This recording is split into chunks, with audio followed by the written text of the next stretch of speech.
Morning, Mike. It's not a good morning. How come? Well, I live with a sicko Yankee fan. And that was one of the great meltdowns of all time. I mean, Aaron Boone should be fired this morning. All he did was spit sunflower seeds all night. He left his best pitcher on the mound for 40 pitches in an inning, and the poor guy was like struggling. Just go out and say hello. Pat his butt like good managers do. And he just sat there like a dum-dum and watched his team blow. Listen, I'm part of a team that blew an opportunity to win a championship with a too many men on the ice penalty. Yes. But we only made one mistake. He made like 6 mistakes in a row. This guy, get him out of there. I mean, now I got to live with my wife for the next week. It's going to be trouble. Have you ever seen anything like the fan interference that we saw this week in New York? I lived in New York for a long time. I saw a lot of stuff like that. It's a weird place. But that's so is Massachusetts. I mean, did you hear about this guy, Vito Perone, who he got an offer from East Hampton to be the head of the school district? No. And then he responded with a letter to the head of the school committee, and he titled it "Dear Ladies." And they rescinded his offer because they called it a microaggression. Oh, jeez. Oh, wow. And they called him an oppressor. Jesus, dear ladies. Wow. Where's the word? Look it up. Yeah. You know, I mean, I'd like for people to start saying "hello, ladies" when they call this program. Right. Yeah, that's right. Yeah. By the way, Courtney, I don't know if it's like a Massachusetts record or something, but when I was a kid, I loved Halloween. I went out and got one night, I think it was 77 full-size candy bars, not these little cheapo things that are, the little bite size, full-size Hershey bars, Milky Ways. And so I'm very proud of that record. Wow. That's pretty impressive. Are you and the distraught Yankee fan handing out candy tonight? We don't get, we're lucky if we get 2 or 3 of them, but you know what? And that's okay because I'll buy a king-size bag and keep the rest for myself. Yourself. Well, listen. And by the way, can those Amazon Prime people just get a life? Go back to work. Go back to the office. For Christ's sake, you're getting paid. Stop whining. The whole world is whining, and especially in this country. Yeah. Even Matt Damon is whining. He's whining about the MCAS. Yes. He lives in California. Go make a good movie. Shut up, Matt.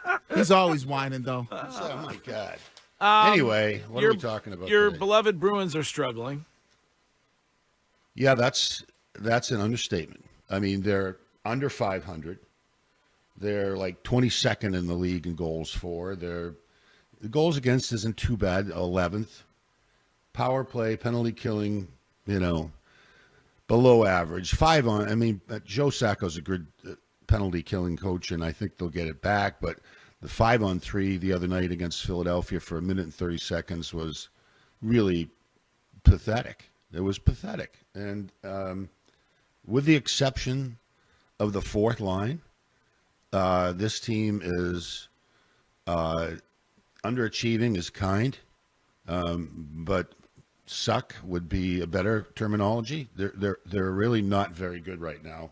Yeah. Top defense pairing, the only thing besides the fourth line, the goaltending was good the other night. Korpisalo, I was happy to see him have a great game. Good for him after sitting around for a couple weeks without playing. And Swayman's been okay. I think he'll be even better as time goes on and they start to form some sort of a bond in front of him defensively. But I don't know what they're trying to be. The people talk about identity. I don't know what their identity is, but maybe more importantly, I don't know what their identity is supposed to be. We talked last week about their puck possession game the last couple of years. It was wonderful, but this team can't make a pass. They can't make consecutive passes right now. It's really it's a time to go back to the basics, and you can see that Jim Montgomery, he's no longer Mr. Rogers. He's an ugly, angry man. Well, Mike, speaking of Jim Montgomery, he put his lines basically in a blender yesterday at practice. In that fourth line, he had a different guy from each spot on the fourth line on a different spot on the ice. He had one on the first line, one on the second line, one on the third line. Is that going to help, or is he being kind of overreactionary with how much he's kind of switching up these lines, trying to find a combination? Well, he's trying to put Well, there are 4 lines. He's only got 3 on the 4th line. He's trying to spread them out because they're the only ones playing well, but he's still a guy short. I don't know. Obviously, he's doing whatever he can to sort of rearrange things so that they can get some sort of spark, because they don't have any. I mean, they're not a puck possession team, and they're not a crash and bang team because they can't get there fast enough. I have to say that if you're the architect of this collection right now, you have to be wondering, where did I go wrong, and where did our staff go wrong? Didn't he try? He tried to get bigger, which we're talking about Sweeney now. Yeah. Not yeah. And so, but in getting bigger, did you get slower? Absolutely.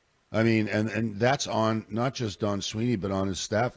This is a scouting staff and management issue right now, and unless there's something internally that's gone wrong, okay, what could that be?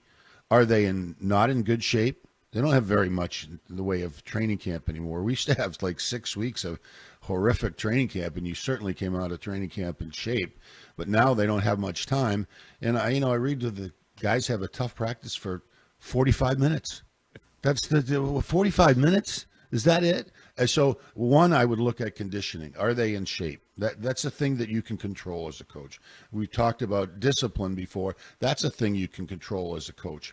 And conditioning and discipline are intertwined, because if they're taking stupid hooking and holding penalties and because they can't get there, maybe they're not in shape to get there. But right now, he doesn't have much in his bag of tricks to go to, but he can control conditioning. He can control, to a certain extent, discipline, and try to address it that way. But right now, I'm going to keep my hand on my wallet. I'm not buying a ticket to watch that. Mike, one of the things that was a little strong, wasn't it? Yeah. No. Well, when was the last time you bought a ticket? Never. Yeah, let's be honest. Mike, one thing we were kind of talking. Fair point. One thing we were kind of talking about, and Sean mentioned that about the lines being kind of jumbled up and moved around, and I thought the purpose of getting a guy like Elias Lindholm was to pair him with Pasta, and hopefully be able to, have your best offensive player, have somebody that can set him up. How do you build chemistry on a line? How long does it take to build chemistry on the line? I know they played 10 games. Can you have two guys on why hasn't it happened Yeah, yet for those two specific? Can you have two guys that might not like playing with each other? Oh, yeah, you can. I can remember a time where I put a line together. We had a good first line, and Neely was on it, and Janney was on it, and I was struggling with the second line. The third and fourth lines were okay. I was comfortable with it, and so I sort of put a mishmash together of a second line. And one day, the two wingers came to me and said, we don't like playing with a centerman. It's really not our cup of tea. And I said,